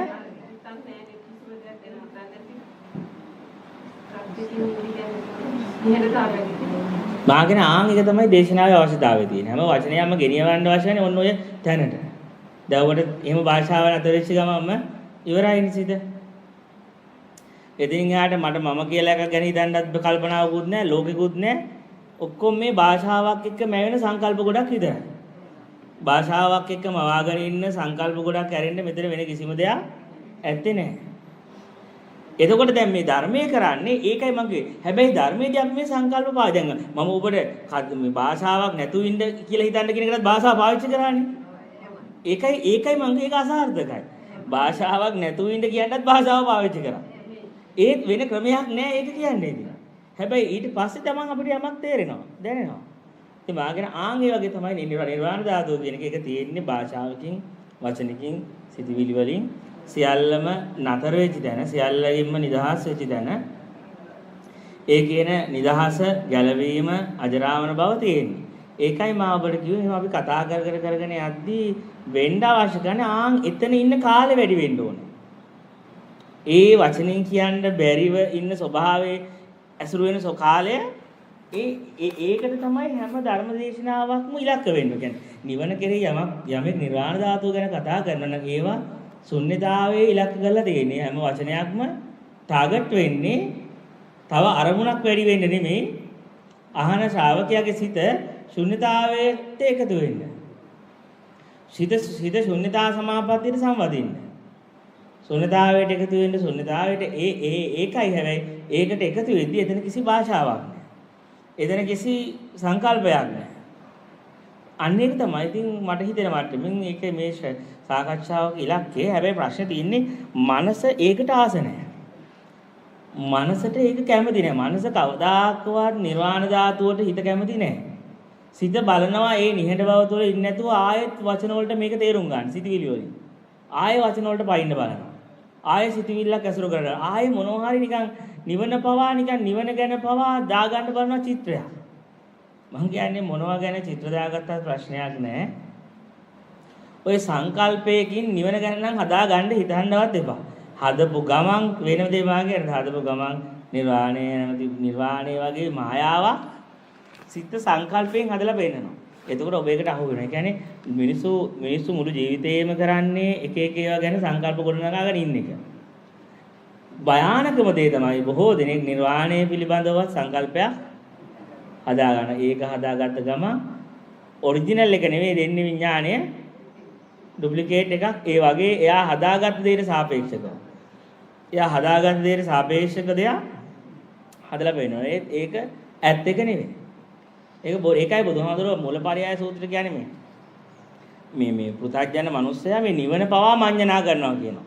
නිර්වාණ ධාතුව පවා ඒක තණ්හා දෘෂ්ටි මානයකින් සංකල්පයකින් එයා ඒක මඤ්ඤණා කරන්න පටන් ගන්නවා. අසුරු කරන්න පටන් ගන්නවා. හරි දැන් මෙන්න මේ විදිහට අපි මුළු දේශනාව පුරාම අපිට ඒ කියන ශුන්‍යතාවය ස්පර්ශ කරන්න පුළුවන් නම් ඒ කියන්නේ මුළු දේශනාව පුරාම ඔබට කිසිම දෙයක් ඇහෙන්නේ නැත්නම් සංකල්පයක් ගොඩනගා ගන්න විදිහට අලුත් නව සංකල්ප ගොඩනගා ගන්න කිසිම එන්නේ නැහැ. මේ තියෙන ටිකක් ගෙවිලා යනවා නම් වෙන්නේ ඒ ඔබ තේරුම් ගන්න ඔබට ඇහෙන්නේ ධර්මයේ කියලා. ඒක තුලින් ඔබට තව මනෝලෝක හදන්න කියලා උගන්වන්නේ නැහැ. තියෙන මනෝලෝක ටිකත් කැඩිලා යන විතරයි හරියටම ධර්මයේ හැෙද්දී හරියටම ඔබට සද්ධර්මයේ හැෙද්දී ඔබේ සංකල්ප වලින් හදාගත්ත ලෝකේ නතර වෙනවා මිසක් තවත් අලුත් සංකල්ප ලෝකයක් ධර්මයේ කියලා අලුත් සංකල්ප ගොඩක් හැදෙන්නේ. දැන් ඔබ තේරුම් ගන්න ඔබට ධර්මයේ කියලා මොනවා හරි හැදිලා තියෙනවා නම් සංකල්ප ගොඩක් ඒ හැදිලා තියෙන්නේ ඔබේ අධර්මයේ බව. දැන් ඔබ ධර්මයේ කියලා මොනවා හරි ගොඩක් ඔය හිතාගෙන ඉන්නවා නම් ඔය හිතාගෙන ඉන්න ඔක්කොම මිත්‍යා දෘෂ්ටිය. ධර්මයේ කියලා කියන එක හිම හිතන්න පුළුවන් දෙයක් නෙවෙයි. ධර්මයේ කියන්නේ කල්පනා කරන්න පුළුවන් දෙයක් බැහැ. කල්පනා කරද්දී කල්පනා පවා ශූන්‍ය වෙලා යන එක ධර්මයේදී වෙන්නේ. ඒ කියන්නේ කෙනෙක්ගේ සිත මේ ධර්මයේ වැදුනට පස්සේ නිකන් පස්සට ඇදිලා වගේ මුල් කාලේ තියෙන්නේ. පිටිපස්සට ඇදිලා වගේ නිකන් එනේ එතන අරමුණ අතුරුදහන් වෙලා යන්න ගන්නවා. මුල් කාලේදී දැන් මම කියන්නේ දැන් සෝතාපන්න කෙනෙක් සෝහන් වුණාම අලුත වගේ ඇතුළ නිකන් ඇදිලා ඉන්නේ පිටිපස්සට. නිකන් මොකක්වත් තියෙන්නේ නැහැ. නිකන් වාෂ්ප වෙලා යනවා වගේ ඇතුළ. ඇතුළ නිකන් හරියට නිකන් අර මේ බර්මියුඩා ත්‍රිකෝණේ වගේ. මොනවද දැම්මත් අතුරුදහන් වෙලා යන්නේ. ඒ වගේ නිකන් අර නැත්තම් අර බ්ලැක් හෝල් එක වගේ. අර බ්ලැක් හෝල් එක ගැන අහලා තියෙනවනේ. ඒ බ්ලැක් හෝල් එක බර්මියුඩා ත්‍රිකෝණේ වගේ යදාන තමයි අතුරුදහන් වෙලා යන්නේ. කිසිම අරමුණක් ධර්මයේ කෙනෙක්ගේ ඇතුළේ වැදුනට පස්සේ ධර්මයේ ඇතුළාන්තයේ තුල පිහිටියාට පස්සේ එයාගේ ඇතුළේ කිසිම අරමුණක් රැඳිලා තියෙන්නේ නැහැ. එනේන අරමුණ ඇදලා අර ගන්නවා අර ශුන්‍යතාවයට. එනේන අරමුණ ඇදලා අරගෙන වාෂ්ප වෙලාම යනවා. ඒක මහා අමෝතුයි. ඒකයි මා කිව්වේ ඔබට ධර්මයේ කියලා ඔබ දන්න ওই වචන ටික ධර්මයේ නෙවෙයි.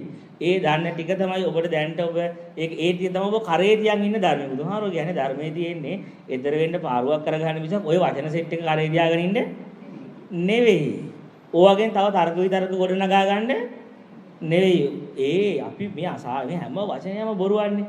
දැන් මං ඊයේ යනගෙන ගම එක මහත්තයෙක් කිව්වා මේ ඊ කොළඹ බණකට ගිහලා එන ගම මේ අද පාන්දර මං කිව්වා මේ 84000 ධර්මස්කන්ධයෙන් බොරුවන්නේ කිව්වා. කියු ගම මලපෑන්නේ. ඉතින් මං කිව්වේ බොරු නෙවෙයි. මට නම් දෙන්නේ එච්චරයි. ඒ සියල්ලම සත්‍යයක් නෙවෙයි. ඒ සියල්ලම ගොනු වෙලා තියෙන්නේ වචන සංකල්පනේ. ඒ සියල්ලම හරවලා තියෙනවා වචනෙන් කියන්න බැරි දේ ස්පර්ශ කරන්න. දවසක් ඔය රාජනිෂ් ඉන්න වෙලාවේ භගවා ඒ කියන්නේ ඕෂෝ ඉන්න වෙලාවේ ඕෂෝට ලංකාවේ කෙනෙක් ගිහිල්ලා ලියුමක් ලියලා තිබ්බලු. ඔබතුමා කියන ඒවා අහන් ඉද්දි මට හිතෙන්නේ ඔබතුමා දන්න දේකුත් නෑ. ඔබතුමා බොරුව තමයි මේ ඔක්කොම කියන්නේ බොරු කියලා. ඒක ලියලා චිට් එකක් යවවලු. ඒක ලියලා චිට් එකක් යවුවට පස්සේ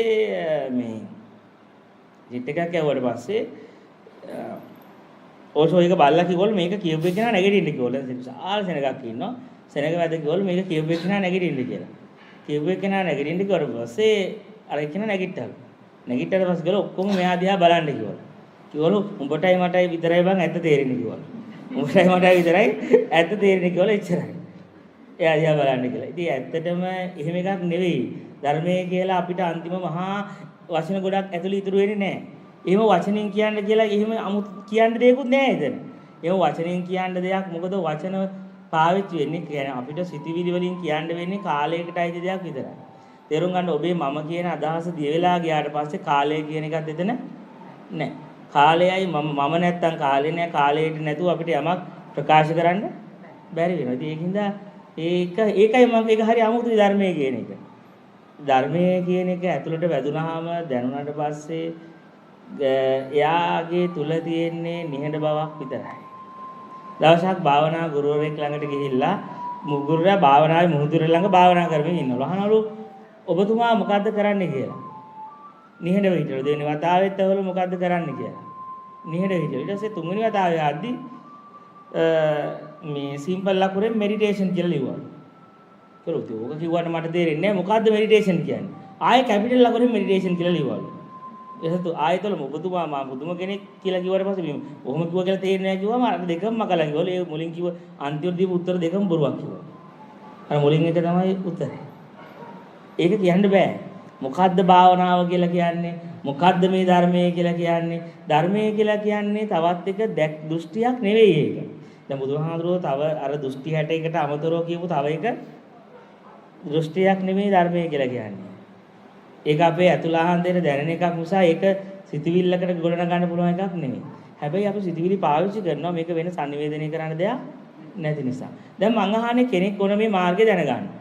මේ නිර්වාණ මාර්ගය හරියට මෙයා තේරුම් අරගෙන හරියටම දැනගෙන එයාට කාට හරි නිර්වාණ මාර්ගය කෙටියෙන්ම කියලා දෙන්න කිව්වොත් එයා මොකද්ද කියන්නේ? ඔව් මොකද නොකර ඉන්න එකත් හරි දැන් නිර්වාණ මාර්ගයේ ඇත්තට බුද්ධ දේශනාවේ නිර්වාණ මාර්ගයේ මුළු නිර්වාණ මාර්ගෙම කෙටියෙන්ම විග්‍රහ කරපු තැන මොකක්ද? ඈ මම කියන්නේ වානද බාහ්‍ය දාරුචිරියගේ සිදුවීම. ඒ බාහ්‍ය දාරුචිරිය හාමුදුරුවන්ට කියපු මා කියන්නේ ඒ උපදේශ ඇතුලේ මුළු මාර්ගයම තියෙනවා කියන්නේ. ඒක තමයි මට නම් තේරුනේ. දැන් ඒක විතරක් නෙමෙයි. සමහර මජ්ජ සූත්‍ර වල තියෙන ඇත නැත කියන අන්ත වලින් අයින් වෙන්න. අන්ත වලින් අයලා මැදට එීමත් මාර්ගය කියලා. ඒ වගේම අර බාහ්‍ය දාරුචිරිය සූත්‍රයේත් වාගයන් නිර්වාණ මාර්ගය කියන එක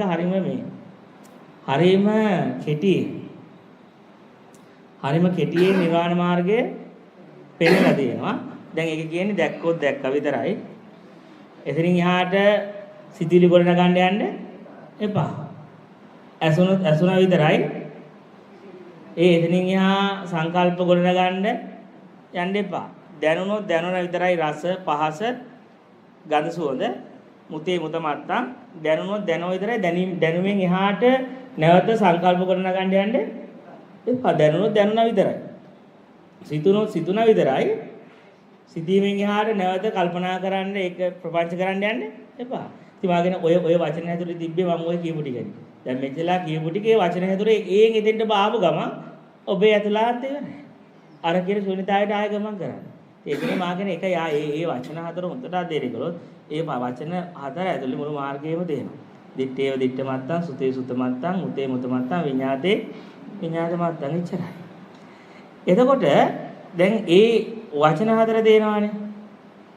දැන් හැබැයි දැන් ඔය වචන හතර කෙටිම නිර්වාණ මාර්ගයට ඕන ඕකත් කෙනෙක්ට ඕන මේ ටික බණ අහලා දැනුමක් හදාගෙන කියන්න පුළුවන්. එයාට කියන එක එයාට ඇතුලේ ප්‍රත්‍යක්ෂ වෙලා නැත්තම් ඒකත් දැන් මේ කියපු මාර්ගයත් ඔයත් කටපාඩම් කරලා කියන්න බෑ තව කෙනෙක්ට. ඒත් වැඩක් නෑ. මොකද ඒ කියපු එක Taman ගිරවෙක් වගේ කටපාඩම් කරලා කියනවා මිසක් Tamanගේ අතුලාන්තයට ඒක ෆීල් වෙලා දැල්ලා නෑ. ඒක වැඩක් නෑ. මම කියන්නේ ඒක Tamanට ෆීල් වුණොත් මට වෙන්නේ ඔතන ඔන්න ඔය පද හතර තුල මුළු මාර්ගයම හැංගිලා තියෙනවා.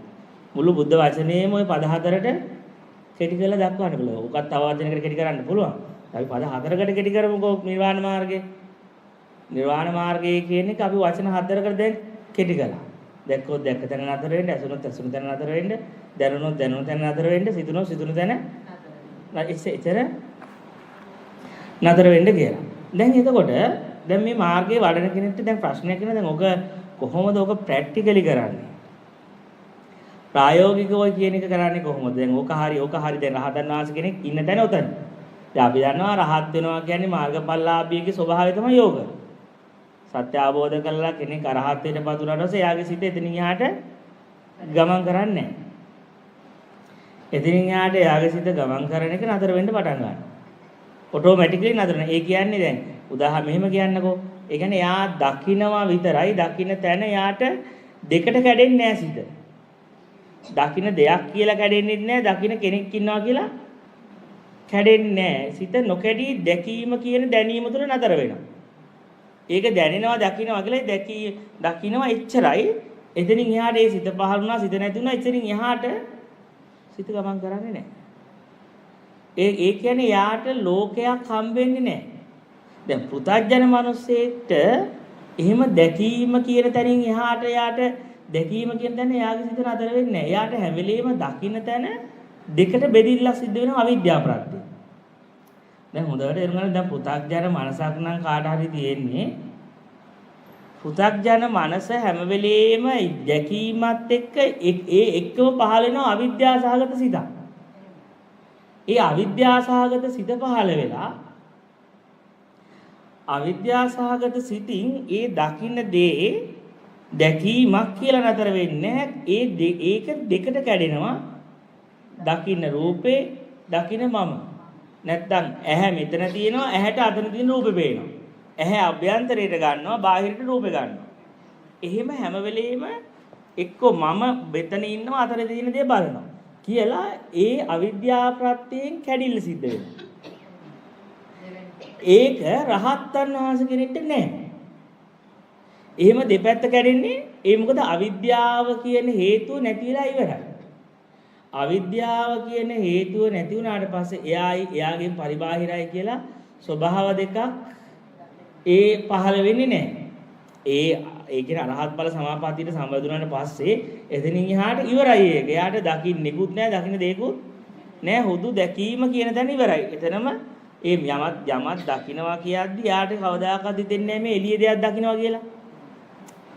දැන් බලන්නකො අපිට මෙහෙම අපිට හිතෙන්නේ දැන් ඔබට මේ මාව දකිද්දි ඔබට දෙන්නේ මම ඔබ ඔතන ඉන්නවා ඔතන ඉන්න ඔබට මෙතන බාහිර ඉන්න හාමුදුරු කෙනෙක් බණ කියනවා වගේ කියලානේ. ඒ දැනෙන්නේම පෘථග්ජන මනස ඉදින් ඒක. ඒ ඇත්තම සත්‍ය අවබෝධ වුණාට පස්සේ එතන තියෙන්නේ ඒ හේතු නිසා ඒ විඥානය මේ චක්කු විඥානය පහළ වෙනවා.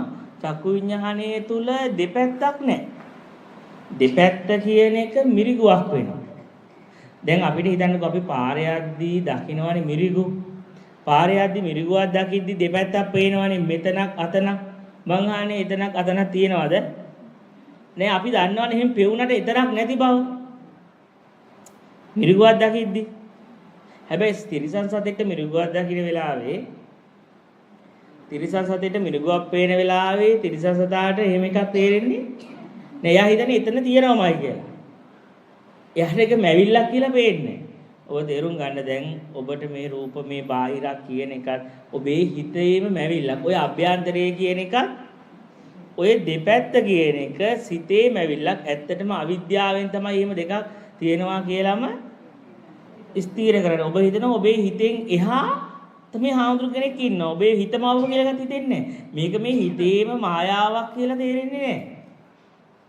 සිතේම මේ දැනීම මෙතන තියෙන දැනීමක් මිසක් ඒ දැනෙන දෙයක් හෝ දැනෙන කෙනෙක් නැහැ කියලා කොච්චර කිව්වත් හිත ඒක දැන් අපි දැන් මේ දිගටම මේ දේශනාවල මේ කතාව කිව්වනේ. ඒ කොච්චර කිව්වත් හිත එකපාරට ඒක විශ්වාස කරන්නේ සිත හිතන්නේම නෑ. අර අවිද්‍යාව ඇවිල්ලා කොච්චර කිව්වත් ඒ දෙපැත්ත බෙදනවමයි. ඒ දෙපැත්ත බෙදුවට පස්සේ ඔන්න එතනින් යාට ඔබට කල්පනා කරන්න පුළුවන් ඉන්නවා. එළියේ බාහිරක් තියෙනවානේ. දැන් ඔන්නේ බාහිර හොඳ විදියට කල්පනා කරන්න පුළුවන් නරක විදියට කල්පනා කරන්න පුළුවන් ඕන විදියට කල්පනා කරන්න පුළුවන් කල්පනා කරලා කර්ම රැස් කරගන්න පුළුවන්. දැන් රහතන් වහන්සේ කෙනෙක්ට තියෙන විශේෂත් සත්‍ය අවබෝධ කරපු විශේෂත් එක තමයි ඒ කෙනාට තේරෙන්නේ මේ දෙපැත්ත කියන එක මැවිලා පේනට විඥාණයෙන් දෙපැත්තක් තියෙනවා කියලා අහුවෙන්නේ නැහැ. ඒ දෙපැත්ත නිකන් අර මිරිගුවක් වගේ. හිත දකින්න මිරිගුවක් වගේ කියලා එයාගේ අර දෙපැත්ත පෙවුනට දෙපැත්ත බොල් වෙලා තියෙන්නේ. ඇත්තට මේ ඒක දෙපැත්ත පවතිනවා කියලා ඒක ජීවී කරන්නේ නැහැ ඇතුළ. ජීවී දෙයක් විදිහට නිකන් පවතිනක් විදිහට ගන්නේ නැහැ.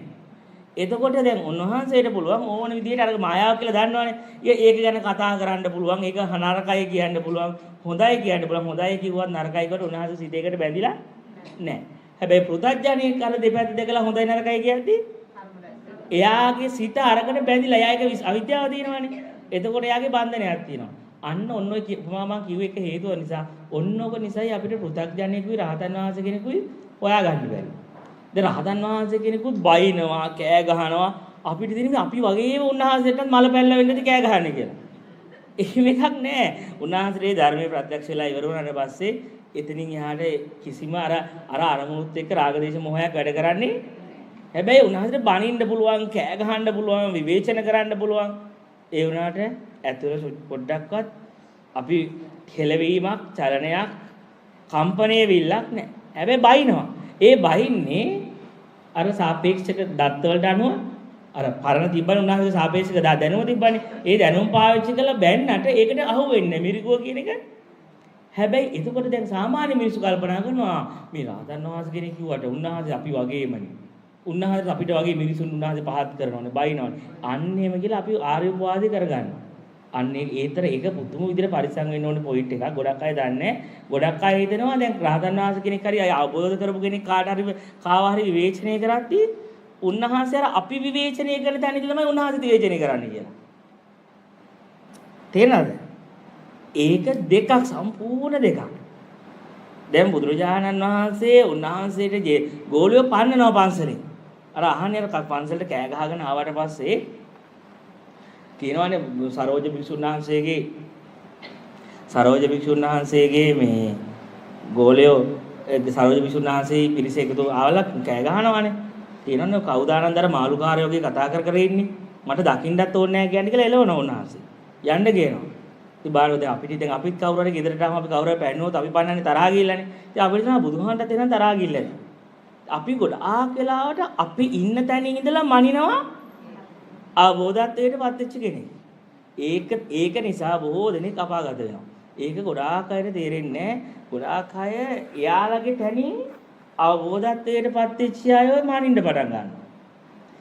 එයාලා ඉන්න තැනයි අරයාගේ තැනයි සම්පූර්ණ වෙනස්. අරයත් දැන් අපි හිතමු දැන් තිරිසන් සතෙකුත් දකින්න මිරිඟුව අපිත් දකින්නවනේ. හැබැයි සම්පූර්ණ තිරිසන් සතා දකින්න මිරිඟුවයි දැන් පොඩ්ඩක් හිතන්නකෝ. දැන් පොඩි ළමයෙක් දකින්නනේ සිටිජේ. ඔබ මොකක් හිතන්නේ? පුංචි ළමයෙකු සිටිජේ දකින්නවා. අපිත් දකින්නවා සිටිජේ. හැබැයි සම්පූර්ණ පොඩි ළමයි අපි දෙපැත්තකගෙන ඉන්නේ. පොඩි ළමයා හිතන්නේම අහසයි මුහුදයි කොයි හරි දෙක තැනක ගෑවෙනවා කියලා. හැබැයි අපිත් ඒ විදිහටමනේ අපිට පේන්නේ ඒක. අපි කියනවානේ අපි ළමයාට කිව්ව ඕ ළමයෝ කියලා කියෙව්වට හැබැයි අපි දකින්නේ ළමයා දකින්නේ අපි කවදාකවත් දන්නවනේ එහෙම දැක්කත් එතන ගෑවෙන්නේ නැහැ කියලා. ආන් ඒ වගේ තමයි රහතන් වහන්සේ කෙනෙකුයි පුතත්ජන හිතයි කියලා. එකම දේ පේනවා, එකම විදිහට කතා කරන හැබැයි උන්වහන්සේ ඉන්නේ අපි ඉන්න තැන නිදහස් වෙලා. හැබැයි අපි හිතනවා උන්වහන්සේ ඒ විදිහට කතා කරද්දී චෝදනා කරද්දී අපි ඉන්න තැන වෙන්න ඇති උන්වහන්සේ ඉන්නේ කියලා හිතලා අපි චෝදනා ඉදිරිපත් කරාම අපි නොදැනුවත්වම ආර්ය උපවාද කර්මාදිය සිද්ධ කරගෙන නිකන් අපාගත වෙනවා. ආය ධර්මය අවබෝධ කරගන්න ඉතින් මේ ජීවිතේ chance එක නැති කරගන්නවා. අන්න ඒක නිසා මේ වැඩේ තියෙන්නේ අපි මේක දන්නේ නැති හින්දා. දැන් බුදුරජාණන් වහන්සේ පවා ත්‍රිපිටකයේ තියෙනවා. දැන් නිගණ්ඨනාථ පුත්‍ර ඒකේ ජෛන මහවීරතුමා ජේතවනාරාමයේ ආ පැත්තේ පන්සලක් හදන්න යනවා. බුදුහාමුදුරුවෝ එපා කියනවා. ඊට පස්සේ දෙවෙනි වතාවට එපා ගම රජුරු ගණන් ගන්න. උන්වහන්සේ මිනිසුන්ට එන්න කියලා පොඩ්ඩල් අරගෙන යනවා පෙළපාලිය. රජවාසලට. එතකොට රජවාසලේ පෙළපාලියදී රජුරු බය වෙනවා. දැන් පිරිසාල දෙනකක් එක්කන පෙළපාලිය වෙලා බුදුහාමුදුරුවෝ. එතකොට උන්වහන්සේ රජුරු වෙනස් කරනවා ඒක. දැන් අපිට මේක බලව ගමන් හිතේ බුදුහාමුදුරුවෝ හරි ආගම්වාදී, ජාතිවාදී නිකන් හරිම දැන් උන්වහන්සේ අර විරූඩබ කුමාරයා ශාක්‍යව මරන්න යද්දී උන්වහන්සේ ගස් නැති නෙමෙයි කොළ නැති ගහක් හැටිදගෙන ඉන්නවනේ. ඇයි අහනවනේ? කියනවා ඉතින් මගේ ජාතිය අයට හානියක් වෙද්දි මං කොහොමද එවනක ඉන්නේ? කිඹුල් වතින් එන සුලඟත් මට සැපා.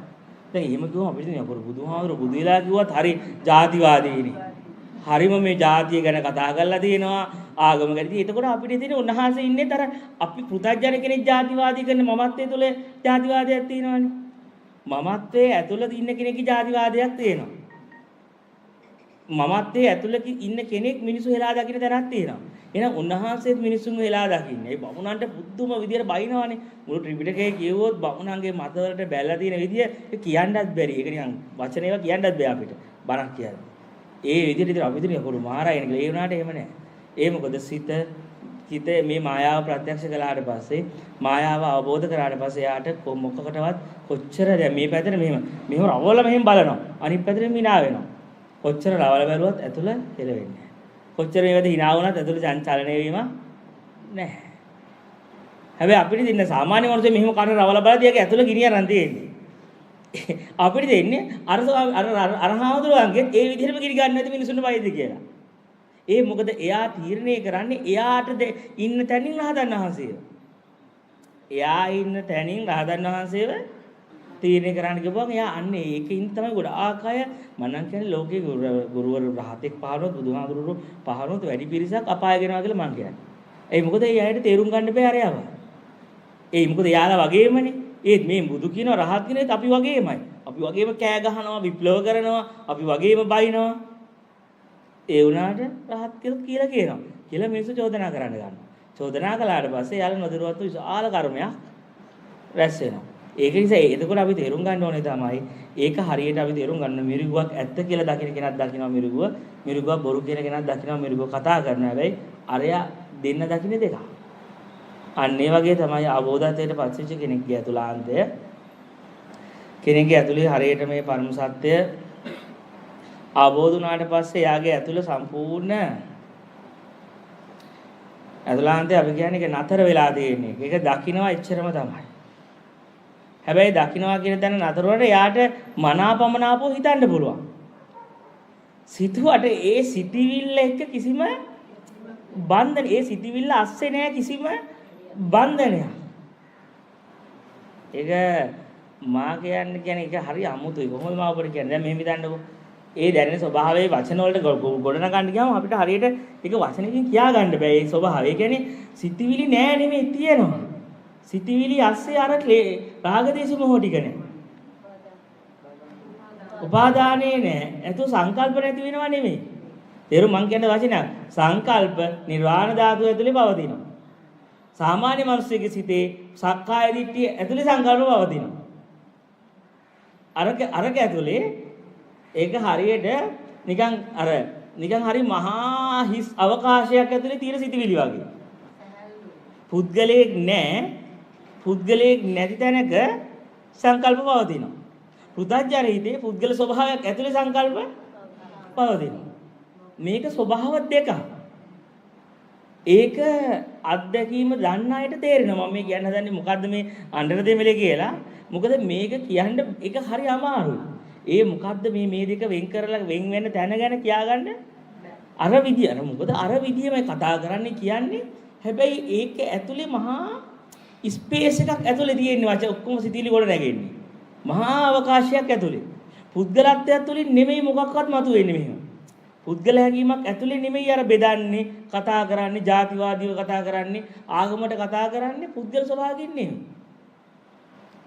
පුද්ගල ස්වභාවයෙන් කතා කරන කෙනාගේ එක පැත්තකට දේශයක් කොහොමද තියෙනවා.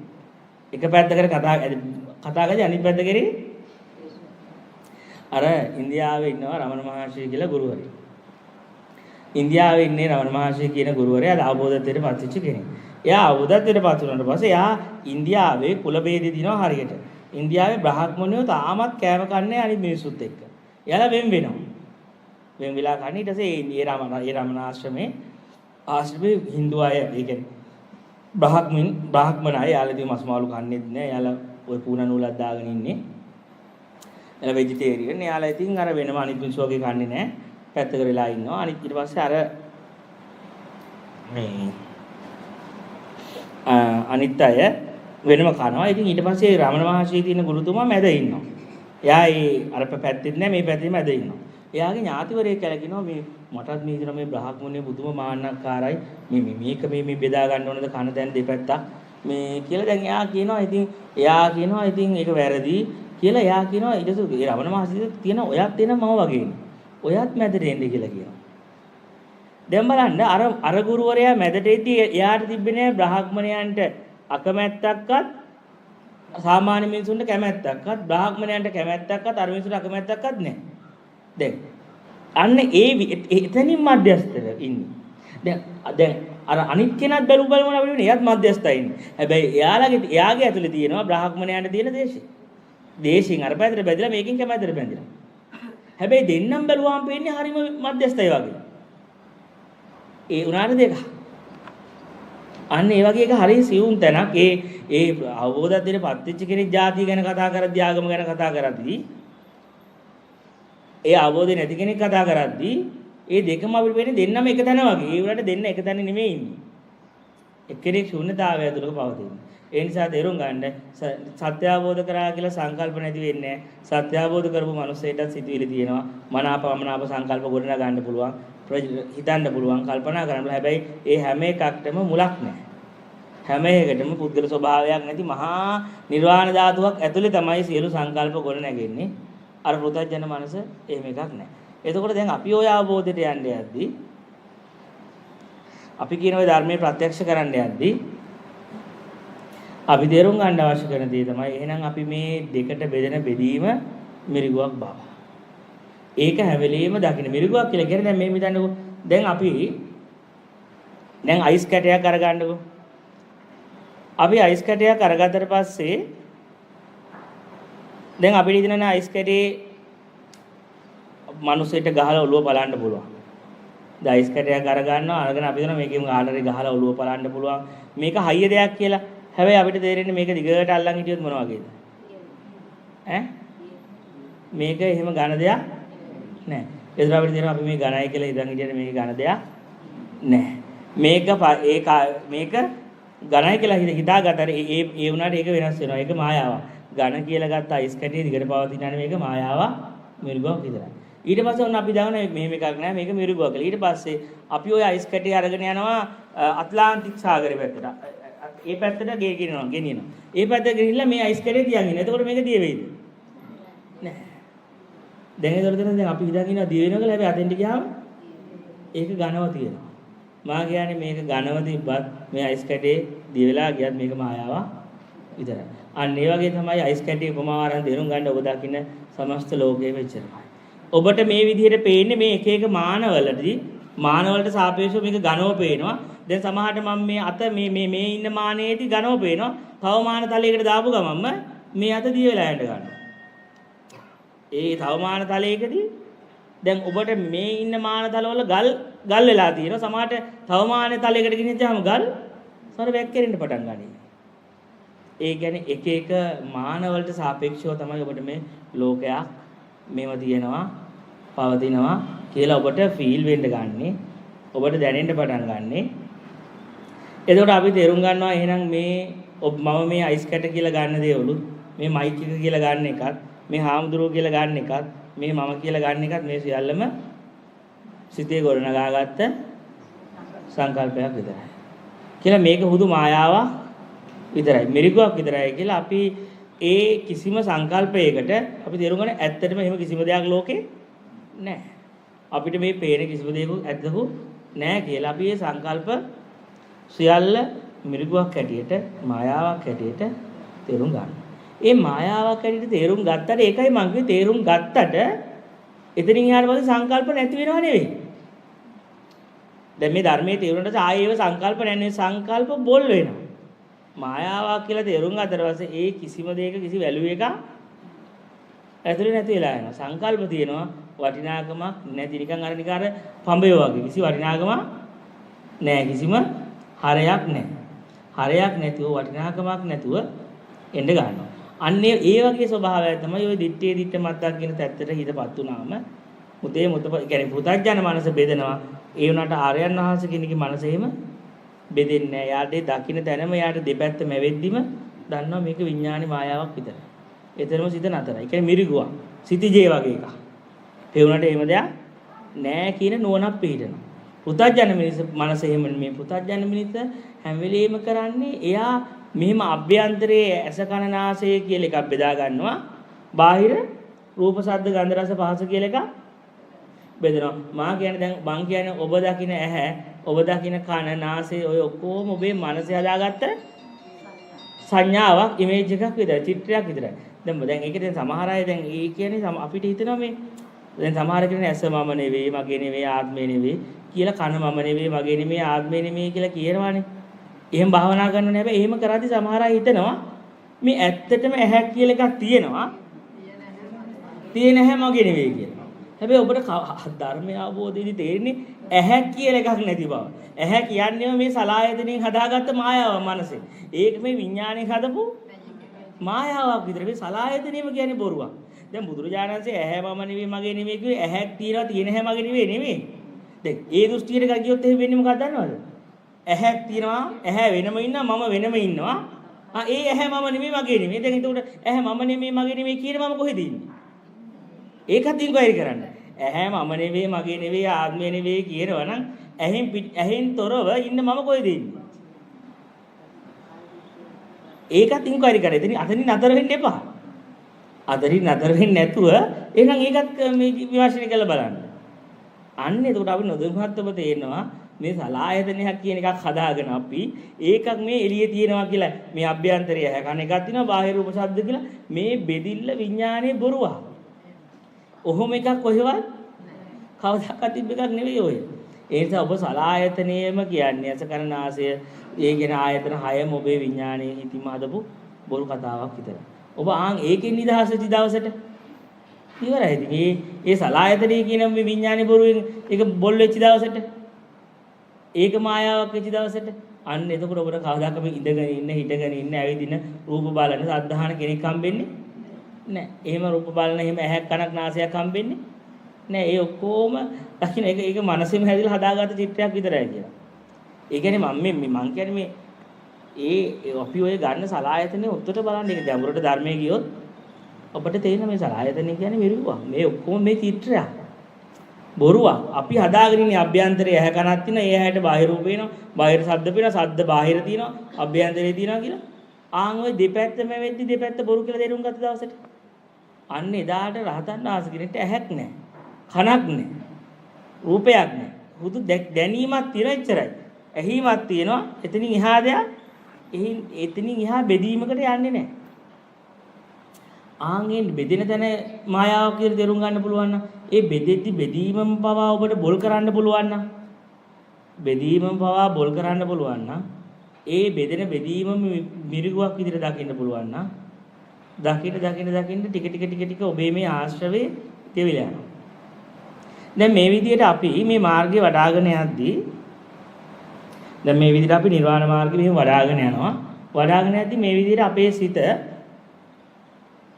මේ ධර්මයේ අහගෙන යද්දී සංකල්ප වලට වටිනාකම දීම අතහැරියට පස්සේ සංකල්ප වලට තියෙන වටිනාකම ඒකට තියෙන දේ අතාරින්න අපේ සිත ඇතුළ ගොඩාක් නිවීමකටපත් වෙනවා. සිත ගොඩාක් ශාන්ති ගතිය ශාන්තිකර ස්වභාවය නිවීම ශාන්තිය ඇති වෙන්න පටන් ගන්නවා. ඒ සිතේ නිවීම ශාන්තිකර ගතිය ඇති වුණාට පස්සේ ගොඩාක් අය විශ්වාස කරනවා අන්නෝක තමයි අවසාන විමුක්තිය කියලා. මා කියන්නේ ඒක වැරදි. ඔබේ සිත නිවෙනවා නම් මේ බණ අහගෙන ගියාට පස්සේ නිවිලා ශාන්ත වෙලා යනවනේ. ඒක නෙමෙයි බුදුහාමුදුරුවෝ ගන්නන අවසාන විමුක්තිය කියලා කියන්නේ. ගොඩාක් අය මේ මෙහෙම බණ අහගෙන මෙහෙම ගිහිලා අර නිවීමට හිතපත් වුණාට පස්සේ ඒ නිවීම අවසාන විමුක්තිය විදියට අවසානයේ හැටියට රැවටෙනවා. ඒක ඇත්ත නිවනක් නෙවෙයි. නිවන කියලා කියන්නේ ඒ ස්වභාවයටත් නෙවෙයි. ඒක නෙවෙයි ඇත්තටම නිර්වාණ ධාතුව කියලා බුදුහාරු ගන්න මේ දේශනාව අහගෙන යද්දී සංකල්ප වලට වටිනාකම අඩු වෙගෙන යද්දී දැනෙන ශාන්තිය. ඇත්තටම දැනෙනවානේ අපිට හිත අමෝතුම නිවිලා යනවා. ඉතින් අමෝතුම ශාන්තිකරපත් වෙනවා. ඉතින් ඒක නිවීමක් බව ඇත්ත. ඒක නෙමෙයි අපි කියන අවසාන විමුක්තිය. ඒක නෙමෙයි අපි මේ මාර්ගය තුල සංසාරයෙන් ගැලවීම කියන්නේ එතන නෙවෙයි. මොකද දැන් ඔබ මේ මාර්ගය වඩ아가න යද්දී සිත ශාන්තිය දැනෙනවනේ.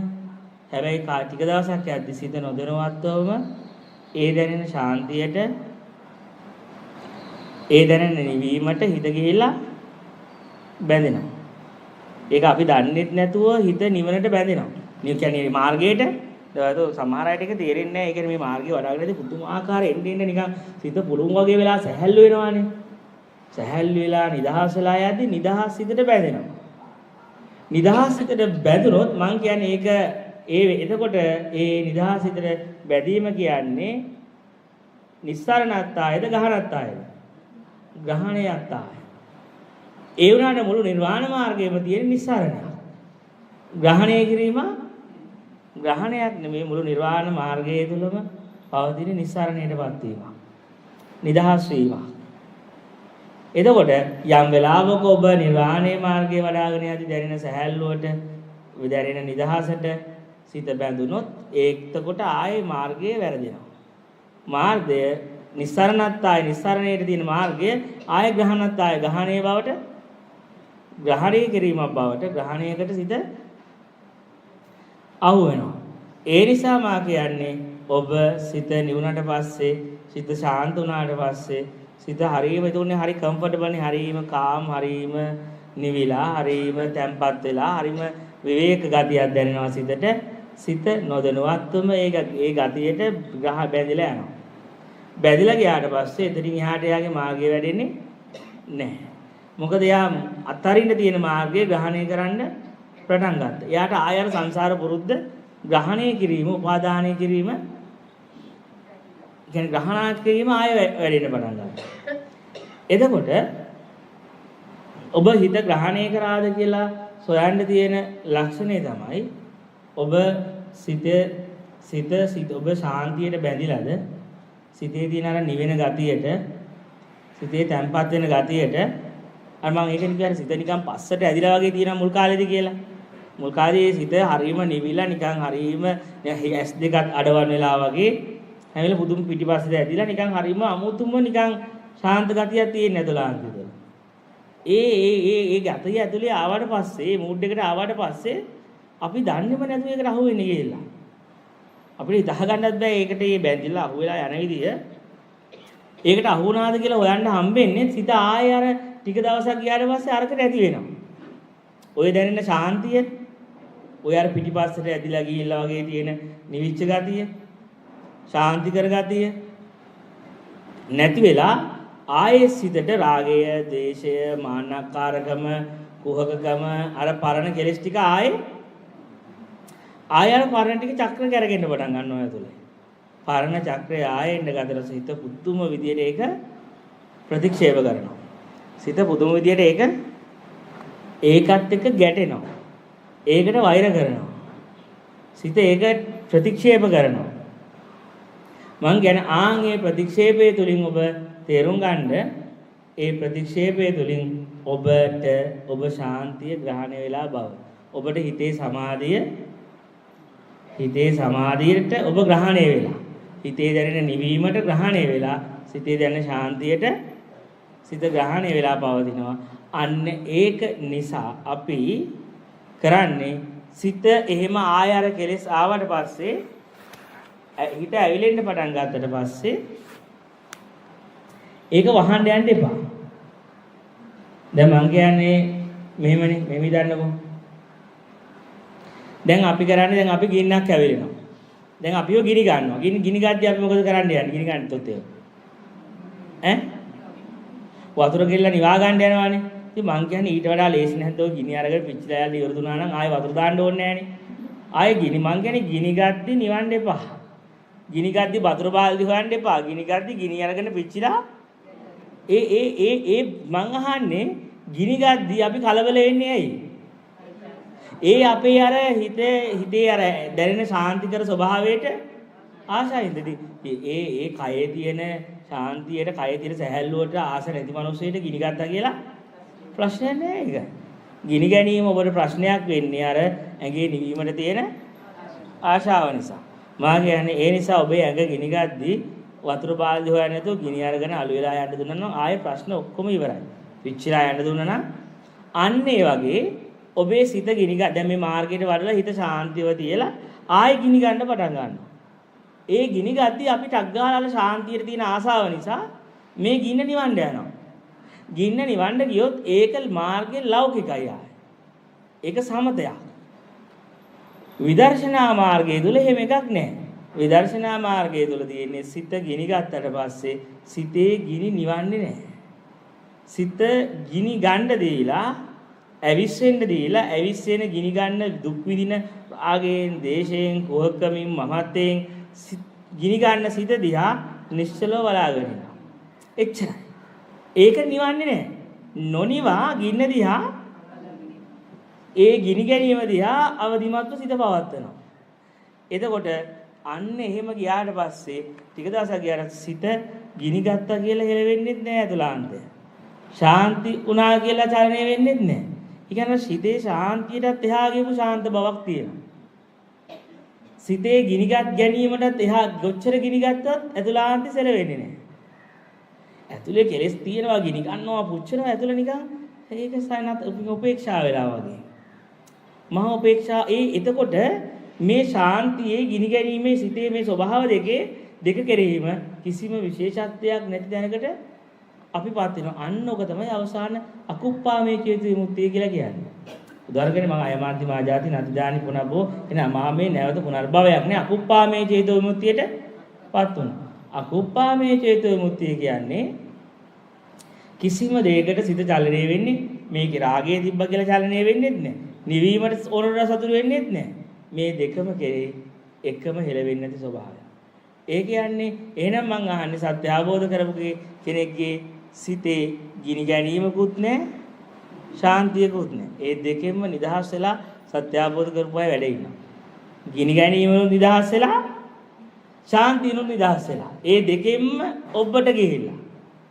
ශාන්තියත් ලෞකිකයි, ගිනි ගැනීමත් ලෞකිකයි.